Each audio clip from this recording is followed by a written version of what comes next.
Today, well, let me analogize it first to gold. Again, you end up in these deep historical rabbit holes trying to answer questions about Bitcoin. That's why gold is such a useful study.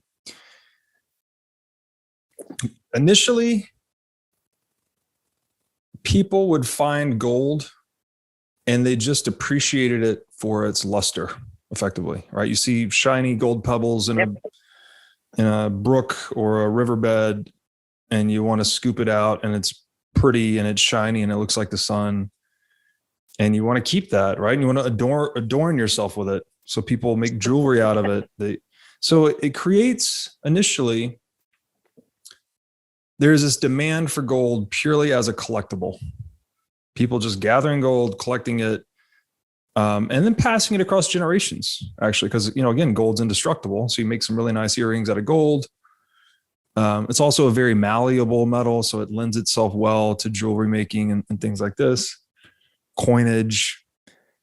And then people pass it across generations as well. So the initial demand for gold is just as a collectible. Well, over time, people see other people valuing gold, collecting gold,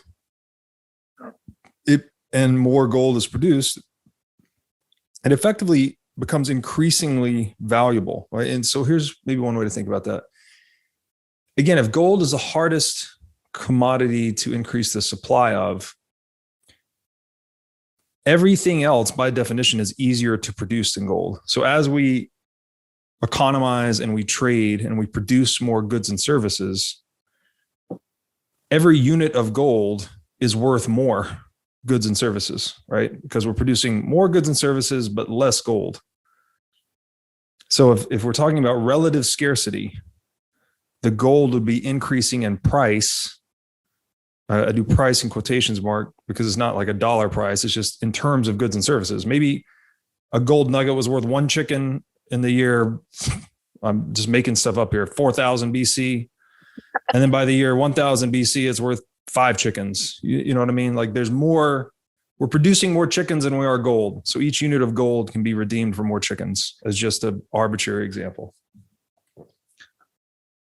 So what does that mean? That means gold is effectively storing economic value over time. So what was once a collectible becomes a store of value.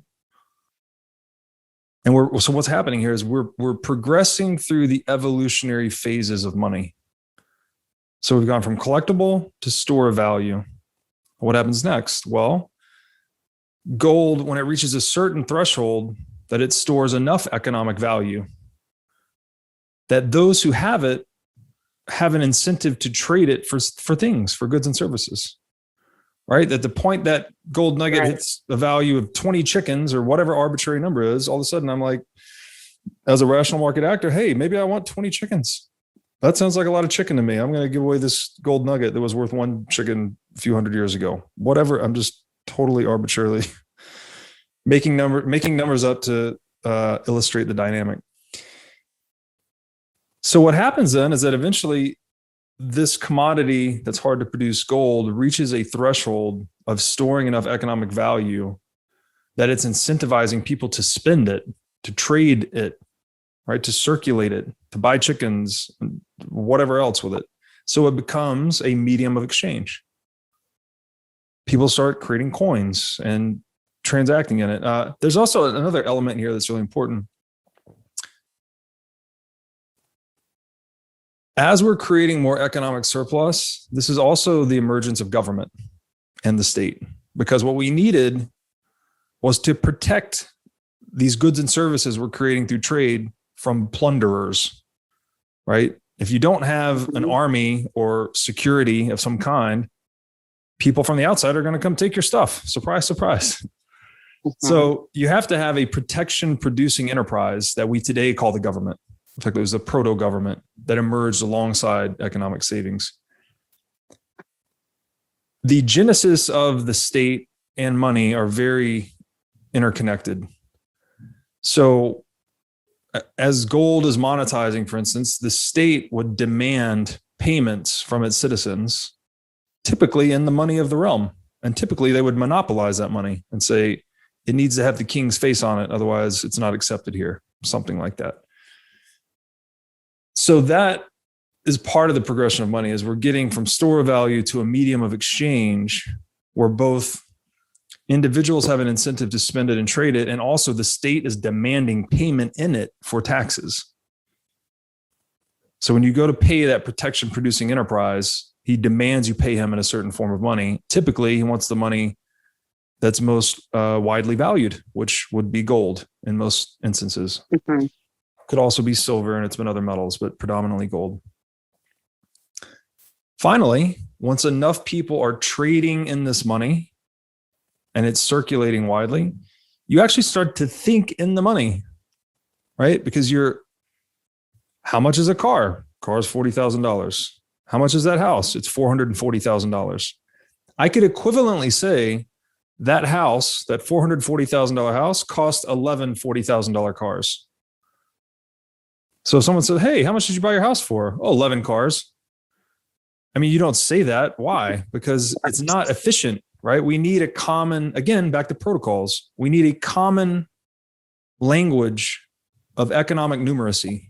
So this is like the last evolutionary stage of money, is once there's a money circulating widely enough, we actually start to denominate prices in it and think in it. We think in the money, through the money, if you will, just like we think in words. We don't commonly stop to think about this, but like when you're thinking, what's happening? You have some internal dialogue that's probably in your native tongue. If you're bilingual, it could be in one of either languages. So there's this, this is called a psychotechnology or a human software, if you will. Money is the same. It embeds itself in our mind. So it becomes closely related to our mind. So that's the evolutionary sequence of money: collectible, store of value, medium of exchange, unit of account. That's how gold monetized effectively. So again, we take that framework and we look at Bitcoin. What's happening? Well, initially it was a collectible. This project emerged. There was more supply for Bitcoin than there was demand, so there was no market price. People were literally giving it away in the early days. You could go and click a button on the internet and get 50 free Bitcoin in the early days. It was crazy. It was just a joke. It's like, whatever.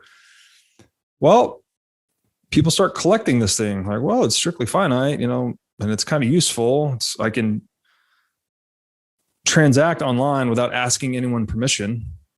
There's a supply that no one can change. Again, it's kind of all theoretical in the beginning because it hadn't really solidified, but it was the